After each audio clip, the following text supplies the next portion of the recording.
Hello, and welcome back to another episode of International Immersion, a podcast that seeks to capture the combined experiences of people, culture, places, traveling, current events, living abroad, and everything that comes along with them. For today's episode, I have a special guest who has had quite the experience of traveling and doing a number of things internationally, and who is now working in Europe and also is looking into some interesting new ways of potentially approaching fashion and sustainability. So I just want to welcome Colette. Thank you very much for joining this episode today. We're very eager to hear about your experiences.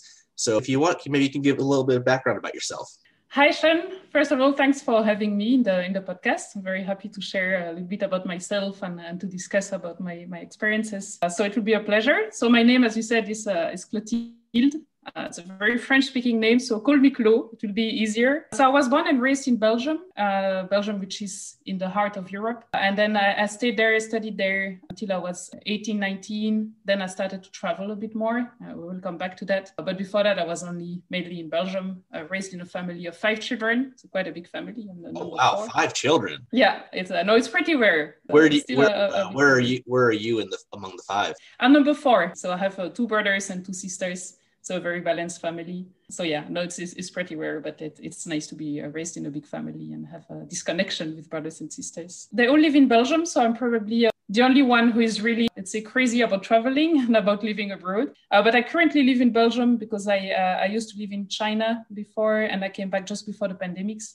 And as you know, now with the COVID situation, there is a little freedom to travel. So I'm still living in Belgium now since I came back. So a little bit about myself. So I started to travel actually mainly when I was a student. I studied what we call business engineering. Not sure it's known in the US and around the world. It's maybe typical for Belgium. It's actually a mix of business administration, let's say management, together with engineering courses. So I had physics, chemistry, etc. And the point is to train us to, let's say, work with more technical profiles in chemical companies or engineering companies, etc. So we have this double background.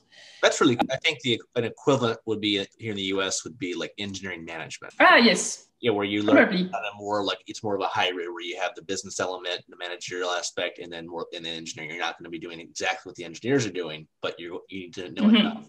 You need kind of be more of an intermediary between different entities. Yes, exactly. I'm happy to hear it exists also in the US. Yeah, exactly. So I'm not an engineer. I'm more into business. Let's say I have more management background, and that's why I started to travel to Asia. Actually, I had 2 exchange programs when I was a student. One in Malaysia, one in South Korea, and then I had an internship also in Vietnam where I met our common friend Vo. Talk about her probably later. And I really fell in love with Asia at that time. So I really tried to go back afterwards. And after that internship, actually in Vietnam, I graduated. I had one more internship in China at that time. So that was my first contact with China. Then I came back to Belgium and started to work for a consulting company. So I decided to settle down. I thought maybe I have traveled enough. Maybe I should settle down, back in Belgium. And it will be fine, and I will forget about living abroad. So I worked for Deloitte. Actually, I don't know if you know the company. It's a big consulting company. At that time, I worked in consulting, in strategy and operation, working for private companies, but also public companies, including European institutions. Do you know it? I've not heard of it, but I can understand what type of company it is. It sounds like they have quite a wide clientele base. Yeah, exactly. And they're pretty big in the States as well, all over the world, actually, also in Asia. It's a pretty big company for consulting and auditing, actually. So I worked for them for 3 years. And then I really felt I missed traveling. I mean, I was traveling sometimes here and there, like 2 weeks in Indonesia. I went to different places in Europe. But I missed living abroad and having that experience, that local experience, discovering a new culture for a little longer than 2 weeks. Then I started to look for a job outside Belgium. I didn't find directly. And then I decided actually to join a large company in Belgium. It's a chemical company that has offices all over the world. So I started to work for them. And after 2 years, I moved with that company to China.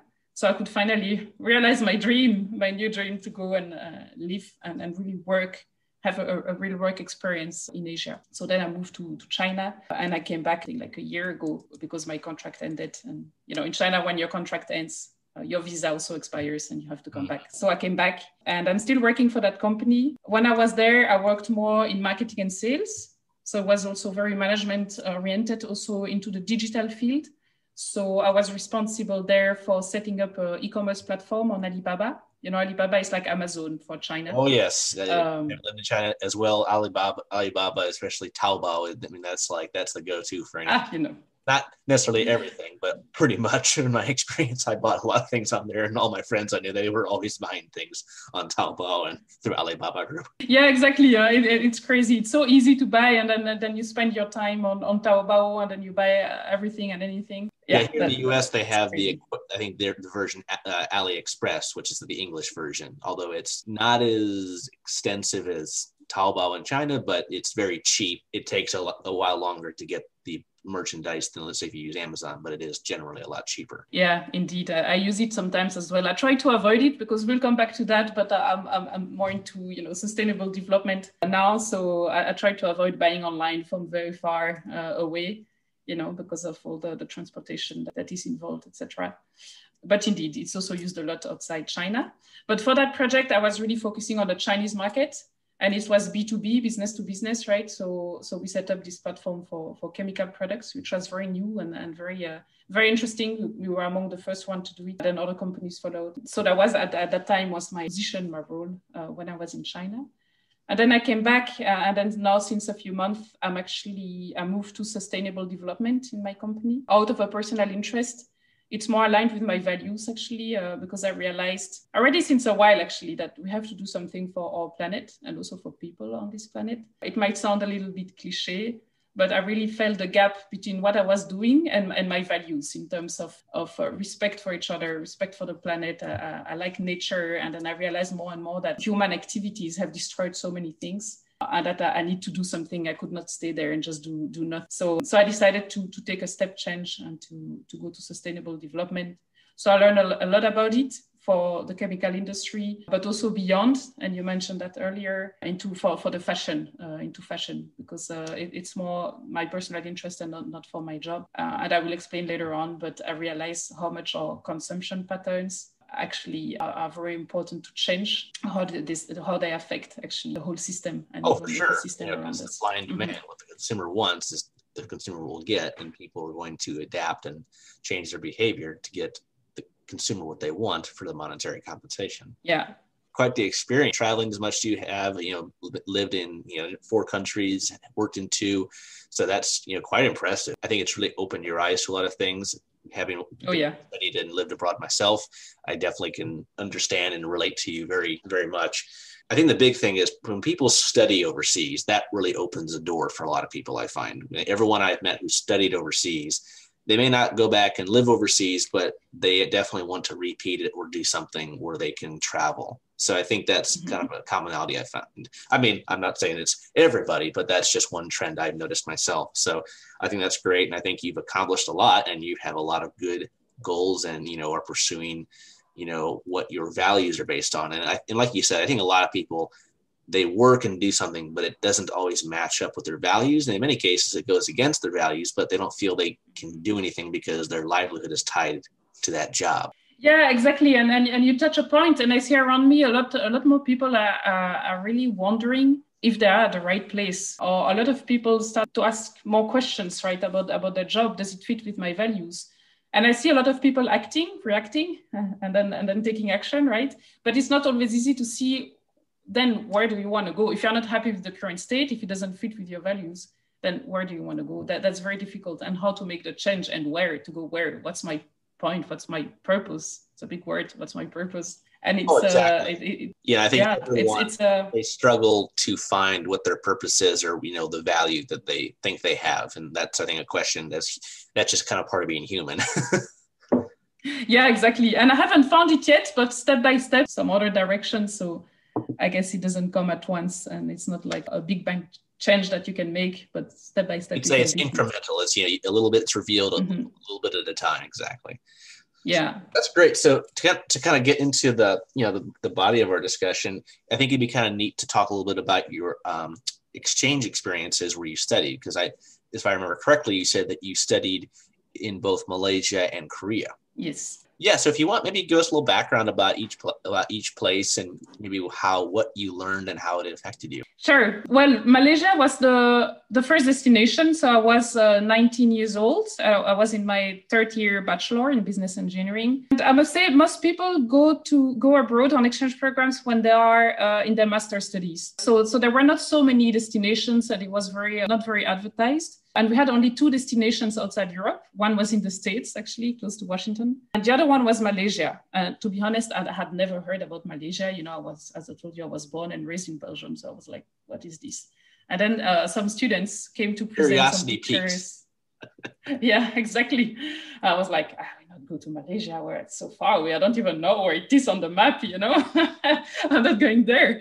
But then I saw some pictures. And then one of the students who went the year before came to present and explain their experience. I was like, oh, that sounds amazing. Let's just try. So then I applied and I got selected. So I was like, okay, let's just go. I didn't have any expectations, to be honest. I just went there with my suitcase and I was welcomed the local students there.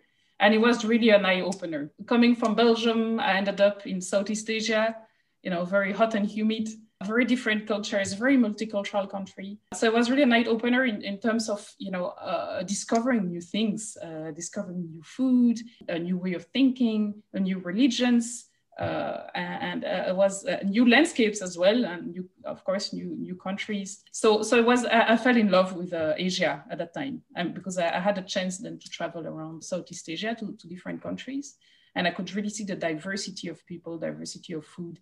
Though in the past I really thought Southeast Asia was one big country, right? It's a little bit the perception when you have never been there. So Malaysia was around 2008 and 2009. So I stayed there for about 6 months, and it was really a time of discovery, I would say. Especially at that time in your life, being at 19, because I know when I was 9, my first study abroad experience was when I was 21, and you know I was a little older, but it was just eye-opening. It made me think about so many new things in different ways. Yeah, and I think at that age, late teens, early 20s, that's when people really, I think, are the most susceptible to new ideas and more, you know, because as we get older, I'm not going to say closed-minded, but more set in our ways. Yeah. I think that's a great time to go and have these experiences because you're not tied down. You don't have the obligations like you do when you're older, or at least most of the time. So I think that's great. And what you're saying, yeah, you fell in love with the people, the culture, the food, you know, you made friends, you traveled, all the things that, you know, that immersion, you know, allows you to do. And like you said, a lot of people who travel don't necessarily do that. They just go for the 2 weeks and leave. They don't really form a connection with that place as much as like someone like me and you who've lived in a country for half a year or longer. Yeah, exactly. I totally agree with you. At that time, you can be very, if you come with an open mind, right, and really are curious about things, then you learn so much and you discover so much. And especially Malaysia, I don't know if you know a bit of Malaysia, but it's a very interesting country. I think very little known. It's not very well known, but it's a very special country for me, because when you go there, it's not like you have one type of people, or it's very, very diverse. They actually have 3 cultures in the country. They have actually Malay people, who's more than half of the population. They are, let's say, the local people who are there since ages. And then you have also a Chinese minority, about 25%, I think, of the population, who are mainly Buddhist. And then they came 2 or 3 generations ago when they needed a lot of workers to come over when the country was growing. And then you have also a lot of Indians, so people who came from the south of India, who moved there also around the same time as Chinese Malaysians. So you have really 3 cultures that are mixed there. So also there are impacts, of course. Then you have a lot of different religions. You can see Hinduist temples next to a mosque or next to a Buddhist temple. So it's very diverse also in terms of food. Of course, you have Chinese food. You have Indian food with this naan, or you have super good curries. And then you have, of course, the local Malaysian food. So all very interesting. And for me, was a dream of discovering and exploring different cities. The countryside as well. The countryside was amazing. A lot of biodiversity. A lot of different species of birds and apes, a lot of flowers. So you can find beaches, mountains, tea plantations, rainforest. So it was really a dream.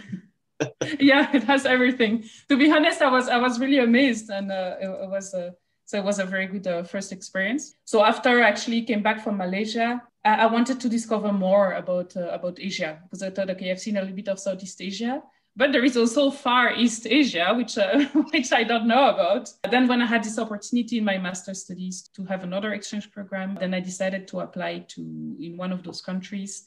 I didn't choose China because I thought it was too mainstream. A lot of people were going to China at that time. I didn't want to go to Japan because same thing, is too famous. And then I decided that why not Korea? I mean, I don't know anything about Korea. Let's go and see by myself.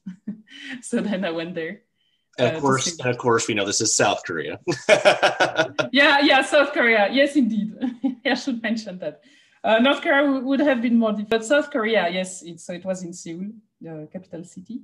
It was a totally different experience. Of course, you move from Southeast Asia, which is hot and humid, to South Korea, which is actually pretty up north. So also very hot and humid in summer and super cold in winter. So it can be minus 20 degrees and snowing and everything. But so it was a very different atmosphere. Also, the culture is completely different. I think Korean people have their very strong culture. They are very rooted. They are very, you don't have that diversity of ethnies that you have in Malaysia. It's more, let's say, homogeneous. Like Malaysia, you can say, is very heterogeneous. You have the three groups and others. Mm-hmm. Whereas Korea is very more, I'd say, puritanical. They're homogeneous. And in my experience with Koreans, they stick together, very closely. And I found it's been harder to like kind of get into their communities versus other places in Asia. That's just from my experience.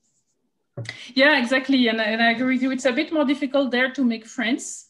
But once you make friends, you can really count on them. And then you are, when you're integrated, then that's it, you're part of the group. So a completely different experience also because I was in a big university, which is called Yonsei University. It's one of the top 3 universities there.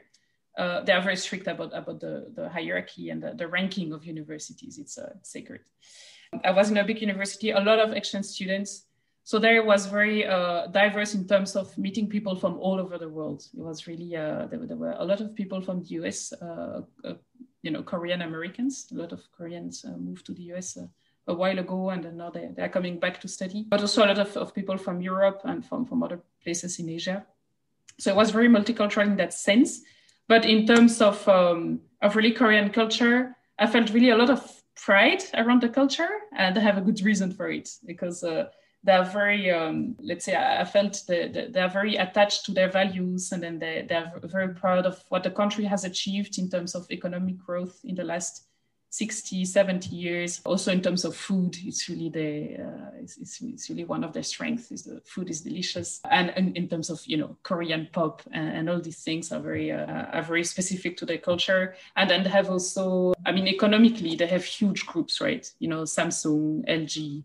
So there are really models of successful companies there and very powerful companies. So I think they have developed this pride over time, and it was a great experience to discover that, which was really pretty new for me. Yeah, so I stayed there for also about 6 months, and I traveled a little bit around the country. It's again a discovery. It was a more hilly country, so a lot of hills. I went to Jeju Island. It's an island in the south, which is a little bit more exotic. I wouldn't say tropical, a bit more exotic. Both Koreans and I think Chinese and other people in the region. Yeah, exactly. Also for Japanese people, and I discovered also some other parts where you have Buddhist temples in the mountains or in the hills. Very peaceful places. They have really also a Buddhist background, Confucianism also a little bit. So it's a peaceful country as well. When you go outside the city, which is really super dynamic, you go outside and then everything slows down a bit more. And I think one specificity about Korea is everything goes super fast. When you're there, people work like crazy, people work overtime, and then they go out, they drink soju, and then they go party, and then they sleep late, and then it starts all over again. And then when you're a student, you go to school up to 5 p.m. and then you have after school classes to catch up, and then you come back home, you sleep 5 hours, and then you have to go to school for before school classes. So everything goes very fast. They have a lot of pressure, especially as students, to succeed and to eventually go to these top 10 universities. So it's also a lot of stress, I think, for that is generated there in the lifestyle, at least in the cities. That's what I've heard, and this is unfortunately, it seems to be a commonality in a number of Asian countries. That especially students, they never really have a break.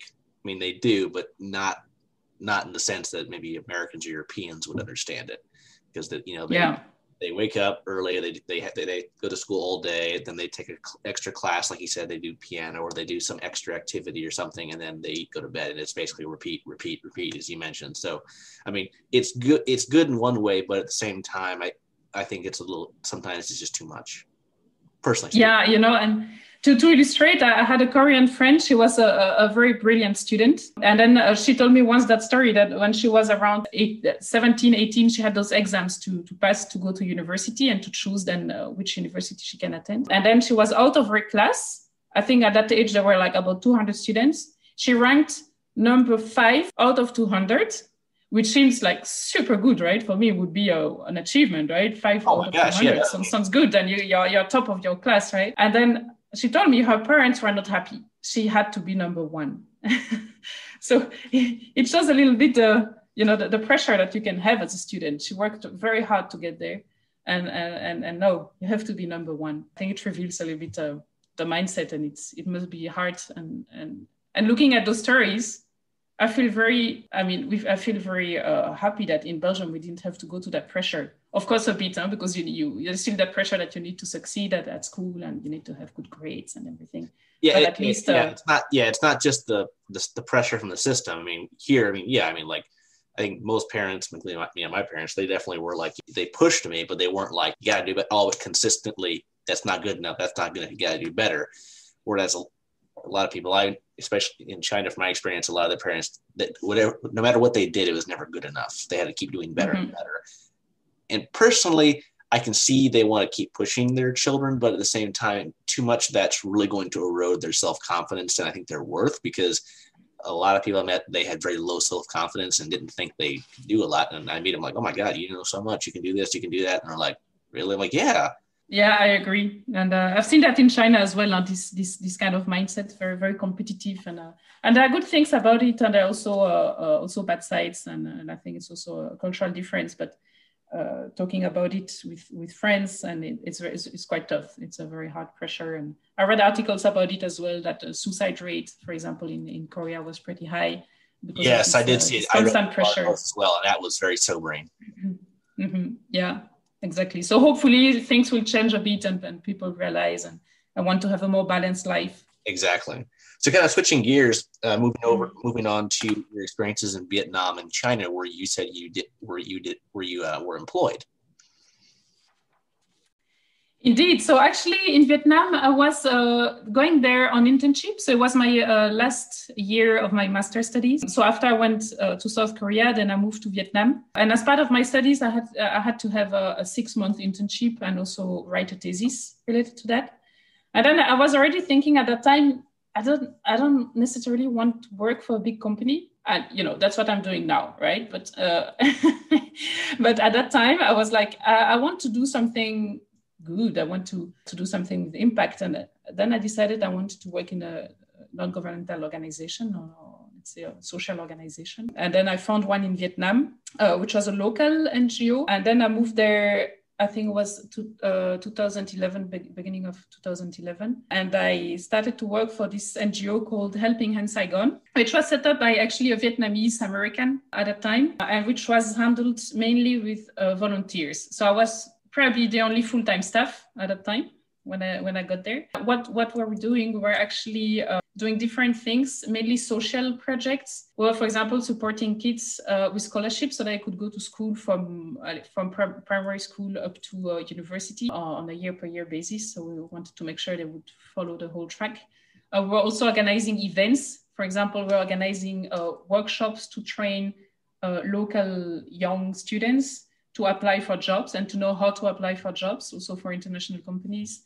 We're organizing events with elderly people, with orphans, etc. So we were doing different things. And one of my role there was to kind of, it was a general management somehow, was kind of, define a vision, a mission. I also suggested at the time to focus more on scholarships because it's a very long-term vision as well. So I was also raising funds, helping to organize the events, also welcoming international students. So that was basically what I did for about 6 months. Very multi-purpose and, multi-procedural. Yeah, exactly. So I was very diverse. So it was nice not to test different things and to be very flexible and very free. Never a dull day, right? Never. Yeah, exactly.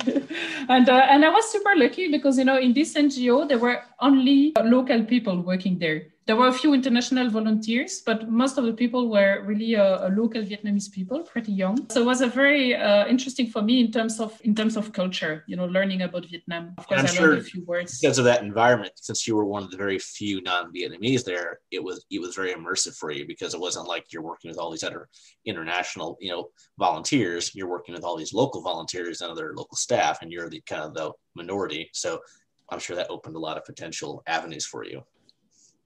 Yeah, exactly. Definitely. I think I wanted to have this cultural immersion in Vietnam. And that's really what I got. I hardly met any foreigners at that time. After a while, a little bit more for some events and tourist funds also. But I was really a lot with Vietnamese people, also traveled a bit with them. So we're organizing events together. So in terms of learning how they think, how they perceive things was super, super interesting. Very different from me. But at the same time, I could really connect, sometimes. So I really think sometimes that I'm white outside, but Asian inside. That was a little bit what my friends were saying as well. Could really relate very well to this kind of quiet.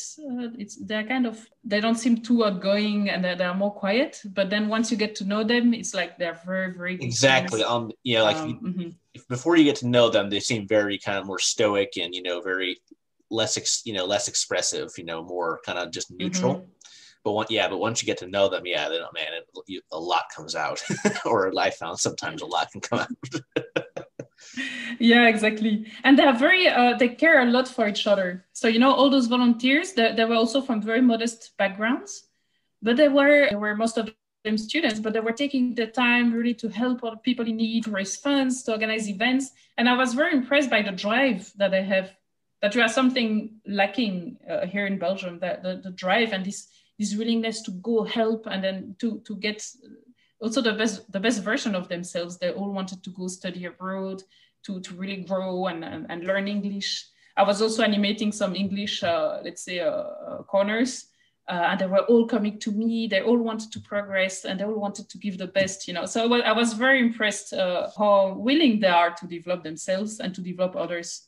And that's really struck me actually, because, in Belgium, we are kind of good living standards. We don't have to fight to go study, right? It's very cheap in Belgium. So anybody can go study. So it's not like, for most people, because there are also people who live below the poverty level and who are very, who are struggling as well. But people have a good life in Belgium and you can easily travel. Yeah, comparatively, yeah. And I think that's something that is kind of I've seen more and more is that here in the US that a lot of young people, for lack of a better way of saying it, they take a lot of things for granted.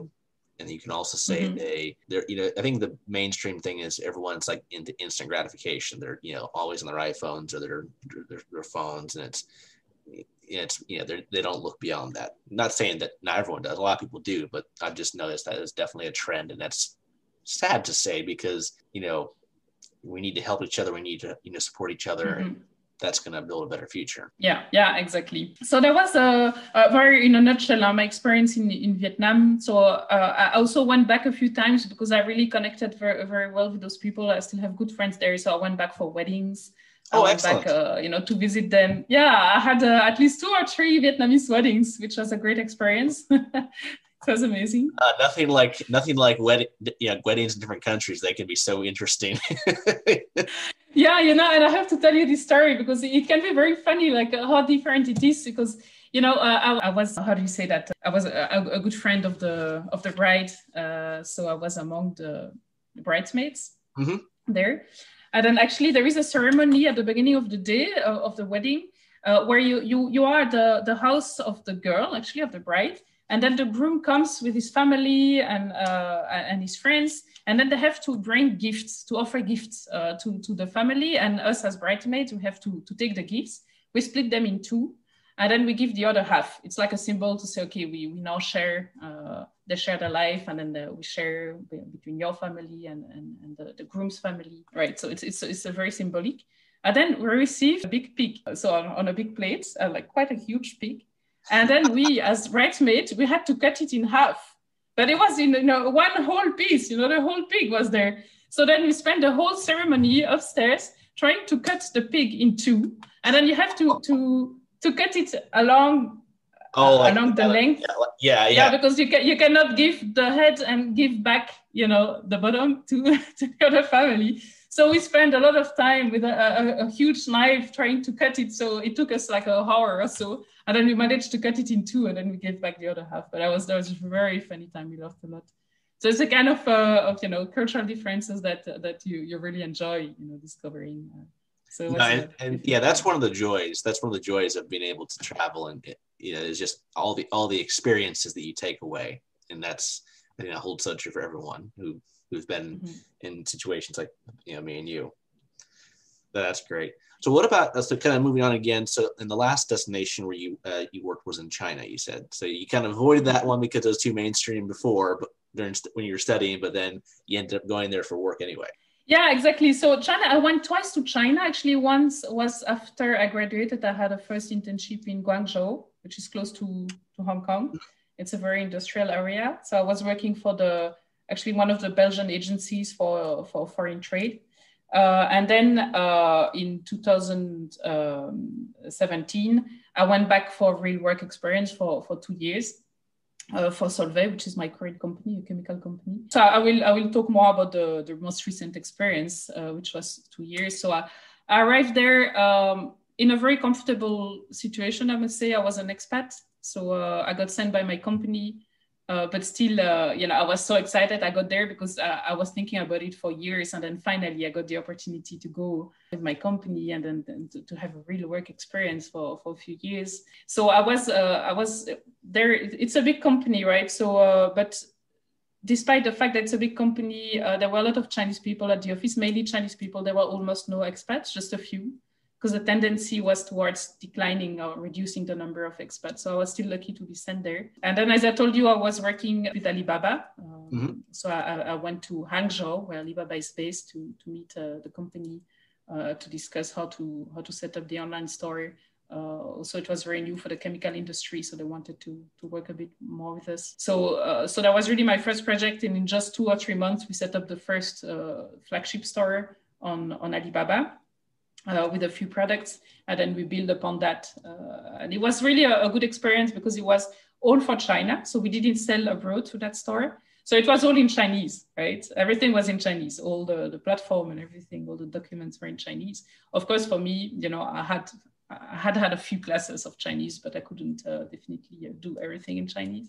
Well, yeah, for someone who's been learning Chinese for a couple of years, it takes a long time to get to the point where you could do all of that without any assistance. A couple of classes will help you with the day-to-day and other things, but beyond that, it's going to be difficult. But no, that's impressive, because just think about where, at that time when you were helping them set that up, and look where they are now. Yeah, exactly. So it was a good experience, but so I was lucky to have Chinese colleagues in my team. So to set it up and to do, to help me translate and to do more the details in Chinese, etc. So I was very lucky, and we had a very good team dynamics with me and my Chinese colleagues. So I think in a short time we managed to do something really nice. But I think really what the most interesting was also this whole vibe in China. We hear a lot about China nowadays, and usually in the media it's very negative. We talk about human rights and issues, and then we talk about the trade war with the US, and it's always quite negative. But actually, when you are there, you discover a brand new world, and if you're open-minded, you discover another China. I've met super nice Chinese people. Not always easy to connect because the cultural difference and the language is so big. But I met really nice Chinese people, and then the country is is growing very quickly, and it's super dynamic. So I've seen a lot of foreigners setting up the company there, a startup, a lot more than here. It's very entrepreneurial. There are a lot of good things happening as well, a lot of NGOs as well there. So it's a brand new world. Also, the landscape is amazing because we usually see pictures of big cities like Shanghai and Beijing. But I've traveled to some more remote places in Yunnan. There are amazing mountains, places where you can see very nice tea plantations. There are lakes. So it was really a discovery as well. So I had a chance to travel around a little bit and definitely. You probably know what I'm talking about. You're spot on. Having visited 8 provinces in China, that there's so much. Wow. And yeah, very much so. It's like a lot of the news and media. I think government to government, of course, there are a lot of problems and tensions, but on the ground with the people, I mean, it's very, like you said, it's very immersive. It's challenging because of the culture and language and other factors, but having lived there for nearly 4 years, you really get immersed. And in a way, like I actually lived in Hangzhou, so I consider Hangzhou like my second home because I've spent so much time there, and I know the place well.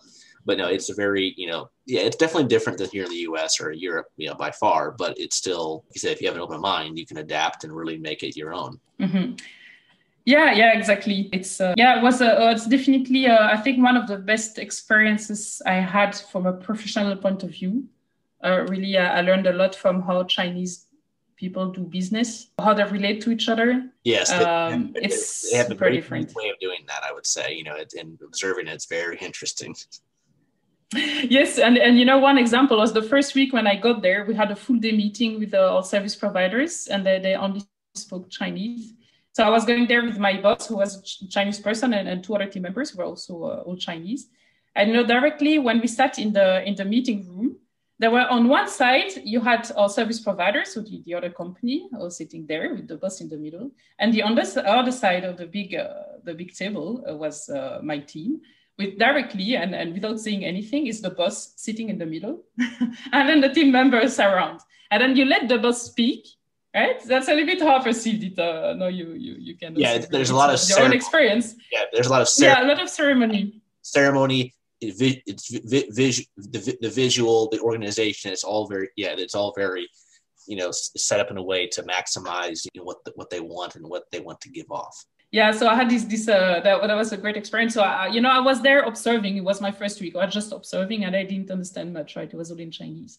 But I understood quickly that as a team member, I had to wait for the boss to speak and to point to me if I could, to tell Clotilde, no, you can.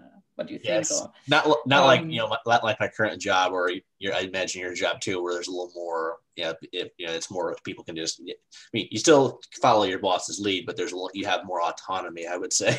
Yeah, exactly. But though at the office, when we're at least internally, it was very very open-minded. My colleagues were very open to giving feedback, receiving feedback.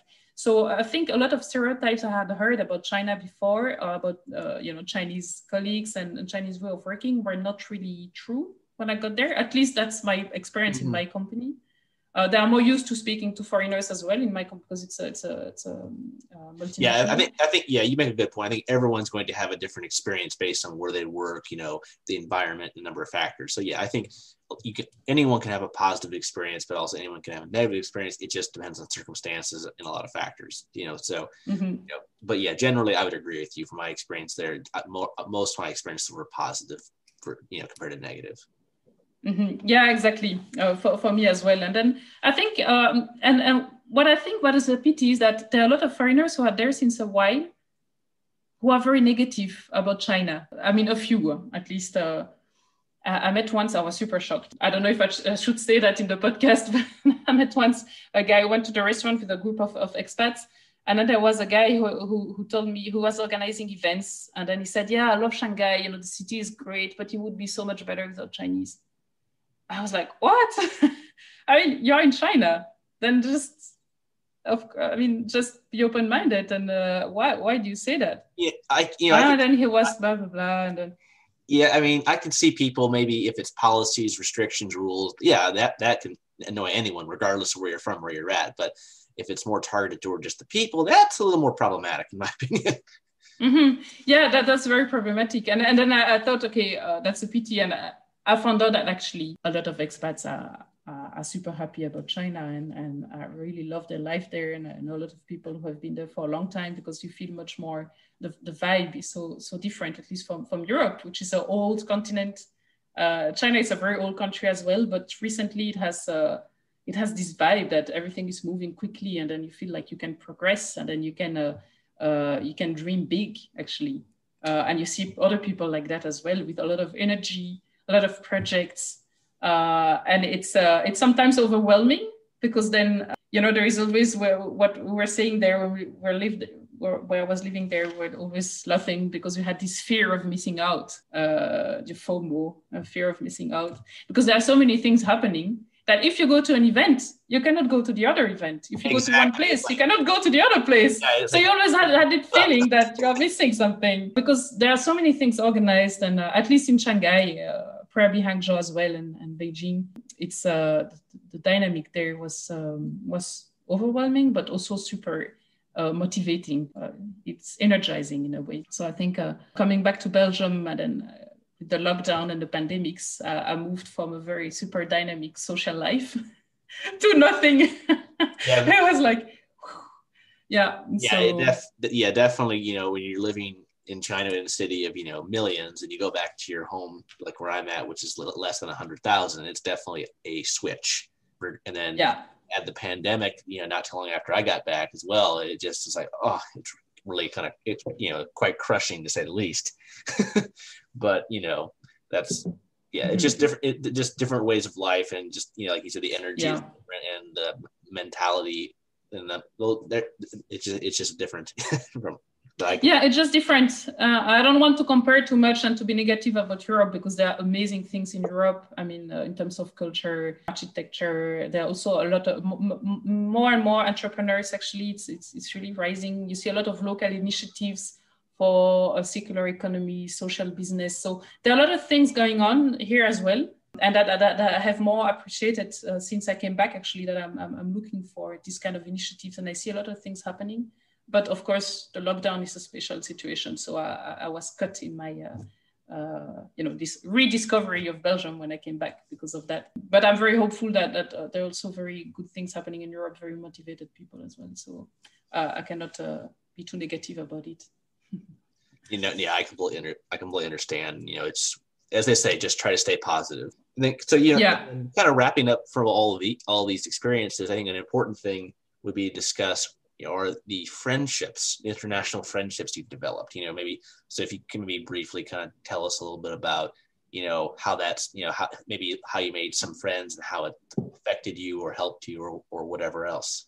Yeah, and you're completely right. I think what made these trips and this experience abroad really enriching was definitely the people side. It's because, I love the countryside and everything, but it's really the interaction with people, exchanging with people, having different ideas, having a different background was the most enriching part. And I must say, now I have a few friends from different countries, also located around the world. And it's funny to see how you connect sometimes with people who are so different. I have friends, of course, from Vietnam, from China. I have friends, of course, from Europe, from the States. And it's and you can be so connected while you are completely initially nothing related, right?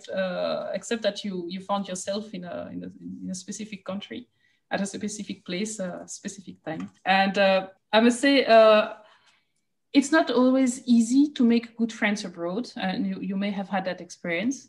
For sure, yeah, most definitely, yes. Though when you make friends, I think you take also more time to talk and to meet, because here, for example, in Belgium. On weekends, there is this expectation that I should go see my parents and my family. So you take less time with your friends, right? Than you do when you're abroad. So I think you have a different connection sometimes with people. I met people usually. I would take the example of China. I went to quite a lot of events at the beginning when I arrived there. Events that are organized by let's say different associations or maybe expat groups or etc. And I quite quickly made friends. I was really lucky. I quickly made a group of friends. But then you have people coming, leaving. Then you have to go out again to meet new friends. What I see sometimes you meet a lot of people and you cannot directly connect. Some other people you connect instantly, and it's just like I don't know, maybe when you fall in love, you can't explain, right? Yeah, I think it depends on people's personalities, interests, all those things. Some people, you just, like you said, you just click. It just clicks. Where you can start a conversation. It goes. For others, it's not the same. And then, like you said, yeah, like when I was in China, there were some people, people who would move into the area. They'd be there for 6 months, years, and they'd leave. So you'd still be in touch with them, but less. And then your circle of friends physically around you would shift quite often. Yeah, exactly. And then I think what is important with having friends abroad, it's not per se find common points or common characteristics. I think it's more the experience that you share. I found out, for example, in Vietnam, we had a lot of experience, organizing events. So we're talking together, planning together, and then also helping people in need together. So it was all this experience built a very strong connection. So it was not only superficial, but we were really going deeper and doing activities together. And sometimes when you're an expat, it's easy to go for a drink in a bar and chit chat. But I think when you really have more activities together, you travel together, or you go to a social activity, or you help in an association, then I think that's where the real connection starts. Exactly, getting involved and giving and allowing you opportunities to meet with locals and potentially create these personal connections and relationships. Yeah, like you said, anyone can travel and go to a bar and hang out and meet someone, but it's not quite the same, because a lot of places are frequented by not foreigners or non-locals. Yeah, exactly. And then but for me it's great to have friends from abroad, because I think I learned so much from them also. If you take the example of Vo, is our common friend, right? So Vo is a Vietnamese friend. I met her more than 10 years ago, so I was there in 2011, and she still is a good friend, and we still call each other to share our experiences, to ask for advice. 10 years later, right, though we have seen each other physically maybe once or twice after I left Vietnam, but we really had this experience together there for 6 months, working there, connecting, sharing our experiences, and we became a bit like a coach and mentee at some point. So we had this kind of you can share experiences, help each other, advise each other, all those positive things. Yeah, definitely. So very, very enriching. So I recommend to everybody to have friends from different backgrounds, because you also get a lot more open-minded, I think, when you very true. Yeah, and I think it's very important, because you hear so many different points of view, which you may not hear where you're from. And, you may not agree or disagree, but it's still good to know, because, that's how people there, how some people think about this or whatever it can be. And, you don't want to delve too much into politics or other things. I mean, you can, if you trust the person, they trust you, and you have the right type of relationship. But just for a number of things, I think it's really, mind opening. And then on a more practical side, another great benefit of keeping up with your friends overseas is that you can invite them to travel to where you are, and you guys can have fun. True. And likewise, you can, if you want to travel to their country, that's a great resource for them and yourself to be able to travel, experience things, get a more local experience, and save money on a practical side again. Yeah, exactly. In a way, yes, it's true. There's also such benefits, I would say. But no, it's and I think you touch a point. It's true that having a global network is also very interesting when you travel somewhere, or when you need a tip because you want to maybe move back to one of those countries. So if I want to. Yeah, and also like you said, if you want to maybe move back or get a job again over there, they may not be able to do everything, but they're a good resource, or that you can use, for lack of a better way of saying it. Yes, exactly. No, but that's true. But one tip I would give also to people who want to go abroad and to meet new people is really don't stick to stereotypes, because we easily have stereotypes about Americans. We usually have stereotypes about any culture, about Chinese people, and really don't stick to that, because otherwise you are not so open-minded, and then you don't see the real person behind sometimes. So just be open-minded. Don't stick to the stereotypes. Try to discover, the other side of the coin. I think that's important. No, I wholeheartedly agree. And I think mentally what I do is whenever I travel something new, I just kind of try to put myself in a very neutral state of mind, or I'm not like I'm not trying to project anything I think is right, right, or how people should or shouldn't do things. I'm just going to be, okay, I'm in this country. They do things the way they are. I can't say that's good, well, I mean, of course there's general good and bad things that I think every human being will agree with, but just in the way of how people do things, what goes on, I just more observe and learn. I'm not going to try to project and say, oh, why do they do it that way? That's terrible, blah, blah, blah, blah, blah. I know I've encountered people like that, and I just really want to slap them and say, look, you're in a foreign country here. What you say, they're not going to give a crap. Just, you kind of have to go, you have to kind of just go with the flow. Yeah, I agree. And I think observation is very important. You mentioned that observation without judgment. Again, an example from China, it's quite well known that sometimes Chinese people spit on the floor. For us as Europeans, it sounds disgusting. We would never do that. But actually, when you are there, just observe. I didn't mind, because you just observe, you look at it, and okay, it's the way they do, right? And it's you can just look at it and then say, it's disgusting, or you can look at it and say, okay, that's the way it is here. Just it's funny, right? It's not a way of doing. Yeah, it's just one of those things that that the first observation, your mind naturally goes, oh my God, that's horrible, or something, or especially if it's something considered rude where you're from. But then you gotta say, wait a minute, I'm not home. That's how they do things here, and just let it go. And I think that you can.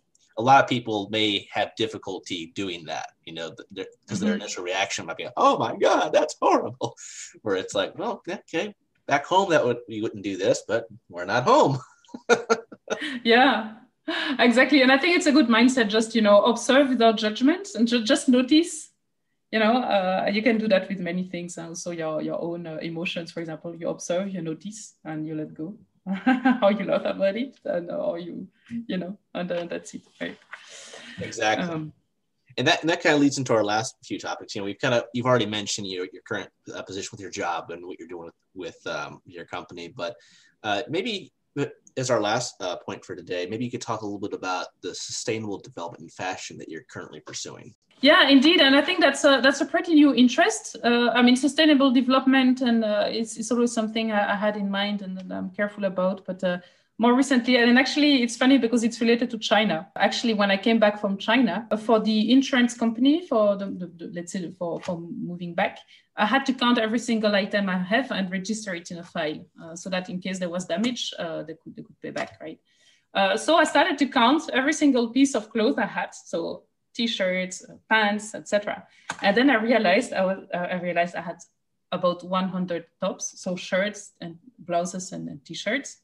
I was really shocked. I don't consider myself as a shopaholic or as a fashion victim, but I had 100 shirts and T-shirts, and it really struck me. I was like, how can that be? I mean, like, how much money did I put in there? How much materials? How much CO2 emissions to bring that to me, and how much CO2 emissions will I emit when I bring that back to Belgium by boat? So it was really a kind of a wake-up call. And then I started to learn about it, to kind of read articles about sustainable fashion, and then what it means to have so many clothes in my wardrobe, how they are made, and then what are the challenges behind it.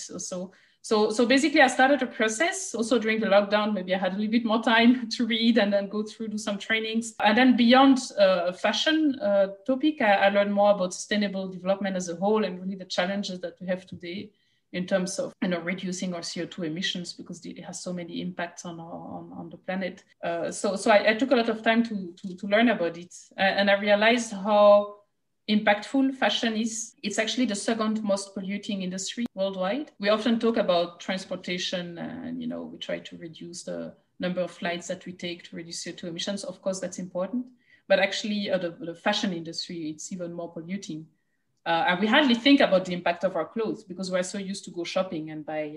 That's a very good point, because I would say I've actually, like you, I've done a little more research because I studied some environmental science and other things. So yeah, I definitely know it has a big footprint, in terms of pollution. But a lot of people, that's not something that will first come into their head when they think of polluting. They think of vehicles, they'll think of factories, they'll think of things like that. But what's really, I think the really scary thing about the textile production and, and that is the amount of water pollution because of all the different, the dyes and everything else that are used. And I know in that I actually watched a documentary about the textile industry, and that was quite sobering to see how much pollution and how many chemical byproducts of turning textiles and other fabrics into clothing and other related items. And it was cool, the process, but the byproducts were it was quite frightening.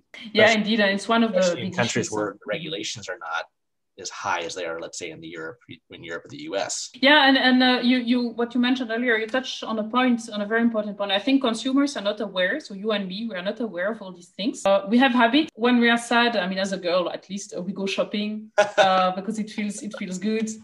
We can go buy a 10 USD T-shirt at Zara or H&M. It's super cheap, and then you buy without really thinking. It's a way of doing. We are used to that, and nobody ever told us all the impacts that they are behind all the water that you need for one T-shirt. Do you know how much water you would need to produce one T-shirt from the cotton crop? I have an idea, but it's wide ranging, so I'll let you tell me. Yeah, well, it's actually about 3,000 liters of water for one T-shirt. Okay, that's huge. I expected. I was thinking in the hundreds, but wow. No, it's huge because cotton requires really plenty of water. So of course, if you look from the crop up to to the store where you buy, it's about 3,000 liters of water. It's huge, and you can really give water to one person for 2 years with that, right? That's very sobering because, like you said, that's just one item. That's not, like you said, you didn't say like a whole rack of shirts. It's just one. Yeah, just one item. So when you sum up, then it's huge, and it's also a lot of it's a lot of materials, and as you said, a lot of chemicals as well that are used in the industry. A lot of there's also a lot of waste through the whole process for the production of clothes, but also after you use the clothes. First of all, a lot of people. I mean, personally, I use maybe 20-30% of my wardrobe. I mean, before I started everything, before I moved back from China, because that changed in the meantime. But can you imagine how many clothes in the world are just sitting in the wardrobes and not being used? So that's completely wasted because it's a lot of materials that were needed, a lot of work behind, a lot of resources behind, a lot of water pollution, CO2 emissions. So it's completely underutilized. And then sometimes when you don't need the clothes, you just throw them away. And most of the time they end up in landfills where they are burned, incinerated. Yeah, that's a complete tragedy in my opinion, because I know, like with myself, like every now and then I'll go through my closet and I'll think, okay, what do I use? I won't throw them away. I'll give them away because it's still a working piece of clothing. I don't want it anymore, but I'll give it to charity or I'll give it to, we have a chain of deals called Goodwill. They resell stuff or things like that. So just to give that item more longevity and more practical application for other people. But yeah, I think the hard part is some people, they have different thoughts of how much they need versus how much they want in terms of attire. I have a decent wardrobe, but I inherited some clothing from my grandfather and stuff, which works, but that's because I inherited. I plan to use it, but I try to keep my footprint low. But yeah, every time I go through my closet, I'm like, oh wow, I do actually have more than I think I do.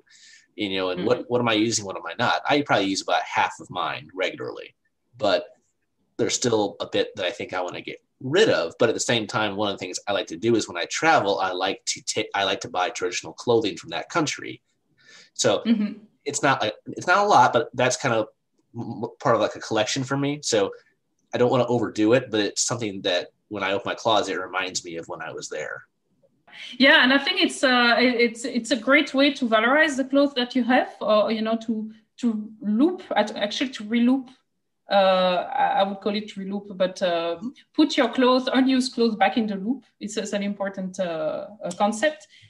As you said, by giving away to charity, because they will give them to other people, so you extend the lifetime of your clothes. You said also reusing. You can reuse for yourself. You can also repair your clothes. But I think really for me, the first thing I try to put in place is when I want to buy, to ask myself, why do I want to buy? Do I want to buy because I have, because I feel sad and I need something to cheer up?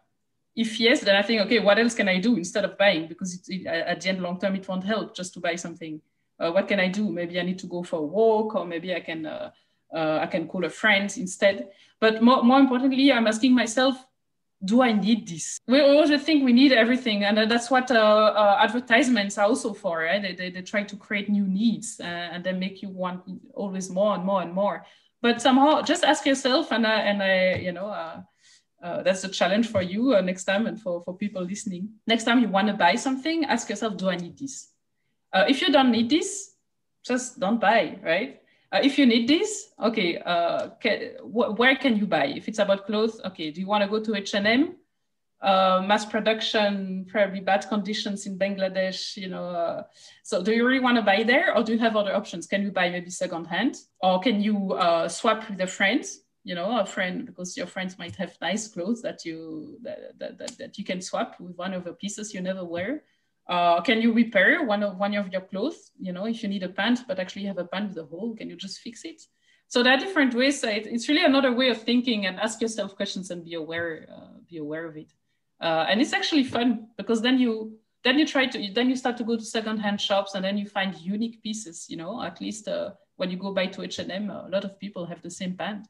But if you go in a secondhand shop, it's unique, or almost unique. There might be just a few pieces in the world. So it's nice. You start to dress differently, and then to find clothes that really fit with your personality, and that have a story behind. So it's actually fun also. Exactly. Those are my tips. No, I think those are great. We should definitely push the consumer to think about what they're doing, why they want something. If they want to buy something just on a whim, maybe don't buy something, maybe trade it for an experience or something like, something like that, where you're not, contributing to more pollution and other factors as well. But no, I think, you've made some really good points about it. And I think, your travel experiences and just your life experience has kind of culminated into who you are now, why you think the way you do, and your outlook on work, life, and everything else. Yeah, indeed, I agree, and I think these travel experiences have been a big part of my life. I still want to live abroad again. I don't know yet where. There are so many options, but you're here. Definitely. I mean, I've had that luck to go and live abroad. Because as a student, I was lucky to have this opportunity, and also to have the finance, because it's not always cheap, right, to do so. So really, if you are struggling with that, try to find scholarships, try to find ways to finance, because it's definitely a great experience. I think it's very, and especially in this world where we hear a lot about racism, a lot about geopolitical struggles between countries. Just try to really go abroad, make friends, exchange, and that's when you realize that you are one big family, right? And the differences between countries don't count so much, right? You're human beings. It might sound again a little bit cliche, but I think that's very important, that today we connect with people from different mindsets. Especially if you go to Facebook, where we spend so many hours per day, you always see things that kind of are aligned with your way of thinking. So it's a bit dangerous. Just go outside, meet people in real life. I mean, when we'll be able to call your friends from different countries and just get open-minded. Don't stick to your current way of doing, your current mindset. Just try to open the mind. And I think that's one of my most important learnings from traveling. It's just this exchange that you can have, and this open mind. No, and from my own experience, as mentioned, there's really no better way to get a different point of view or perspective on life, or just a number of things, than to travel. Because if you stay in your home place, you may get perspective, but it's not going to be anything like that. Mm-hmm. Exactly. And then hopefully with the pandemics, after the pandemics, we can travel again. So let's wait a little bit more. I'm hopeful, and I'm hopeful it'll be sooner than later. Yeah, it will be. We just need to be a bit more patient, and we'll start again. Well, unfortunately, I think good luck with that for a lot of people. Yes, exactly. But it's restarting little by little. We need to keep hope. Exactly. Well, I just really want to appreciate the time you've taken today to join for this episode and kind of share your experiences, kind of in a nutshell, your travel, work, and then your current initiative with sustainability and fashion, and then your just general outlooks and perspectives on things. So I just really want to thank you. And, I think you added some great quality content and perspective for a lot of viewers. And then, I think, as we both discussed, once things return to normal, we definitely need to get back out there, travel more, learn more, and keep broadening our minds. Yeah, thanks to you, Sean. It was a great opportunity for me as well to share. So I'm looking forward to hear from the audience maybe, and then keep traveling. And also good luck also with the lockdown. And the same here. Same. Best of luck for you in Europe, and things are starting to turn around here in the U.S. slowly but surely. But everyone, if you have any questions, thoughts, or anything you want to let us know about, just email us at internationalimmersionpodcast@gmail.com. Also check out our Facebook page, International Immersion. Send us a comment, a message. We'll get back to you. And then, anyone who has good content or good stories who want to share them, just reach out to us and we'll happily look into it. And we're always looking for new stories to tell and to provide more perspective to people. So thank you everyone for listening today. This has been another episode of International Immersion, and we will see you on the next one.